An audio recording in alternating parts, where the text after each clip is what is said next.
ما شفتش شخص ناجح في حياته بجد او بيسعى وبيتقدم وفي بروسيس قويه مرتبط. لما انت لسه مش كامل، لسه ما وصلتش للي انت عايز توصل له، لسه في البروسيس بتاعت النجاح بتاعتك، عايز تنجح نجاح مش عادي.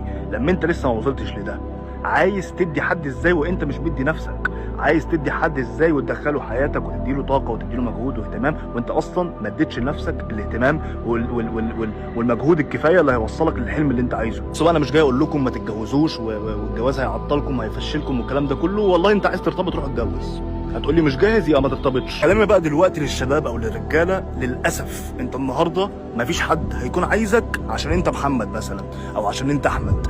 الناس دلوقتي هتكون عايزاك عشان انت قوي، عشان انت قوي الشخصيه، عشان انت فعلا فاينانشالي او ماديا انت مستقر وحياتك ماشيه صح. وده مش هيحصل الا لما تنجح، وده برضو مش هيحصل وانت بتدي طاقتك ومجهودك 80% منها لحد تاني مش لنفسك.